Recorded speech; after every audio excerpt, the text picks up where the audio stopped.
ئێمە یەکێ لە کێشە زۆر خەتەرناکانی ئەمڕۆ کە ڕووی کردوتە جیهانی ئیسلامی نەک تەنها کوردستان، لاوەکان و گەنجەکانمان تووشی بەتاڵەیەکی فکری و بەتاڵەیەکی کاری بوون، ئیشیان لەسەر ئەمە ئومەتە کردووە. گەنج پارەی کەم بەلایەوە قیمەتی نییە، لە فکری خۆی و خەیاڵی خۆیان بازی زۆر گەورە ئەدا، لە بەرامبەریشە کاتێک کە ناتوانێت لە واقعە ئەم بازە گەورە بدا، یە تووشی بەتاڵی ئەبێت و دائەنیشێت و ناجوڵێ و حەڕەکە ناکە. زۆر جۆری بەتاڵەمان هەیە لە جیهانا باس کراوە، بەڵام خەتەرترین جۆریان بەتاڵەی ئیختیاریە. ممکنە ئینسان ئیجبارن بەتاڵ بێ، دەسێکی نییە، قاچێکی نییە. رب العالمين أفرمي ليس على الأعمى حرج ولا على الأعرج حرج ولا على المريض حرج. أما نهيش تاواني كان نية قرر كارو كسابد نكنو لعملي إسلامي شاكار نكن هيش يان لسرني.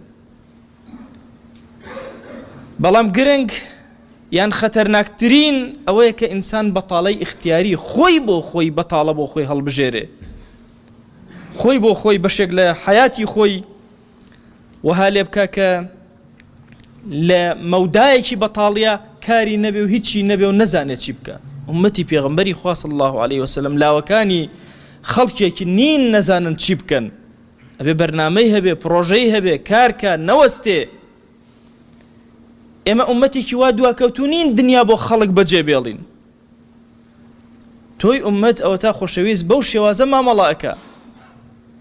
تخوا عیب نییە گەنج لەم زەمانە دەست لە باوکی و لە برای و لە دایک و لە هەموو کەس پان کاتەوە نەتوانێت خۆی دوو کاری ڕێکوپێک جێبەجێک. لەوە چه عوزرت هەبێ بڵێ سوڵتەی ئەم زەمانە و دەسەڵاتدارانی ئەمڕۆ یان کوفری جیهانی هاتووە کارێکی کردووە کە گەنج نەتوانێ هەنگاوەکانی هەڵگرێ. بەڵام ئەگەر تۆ کارت کرد و سەر بەسەریش دەرچووی، واتە هیچ خەیرت نەکرد، هێشتا لەوە باشتر لە بەتاڵەی فکریا بژی، چونکە لەو سەر بەسەریە ڕۆژێک لە ڕۆژان هەڵ ئەسیتەوە.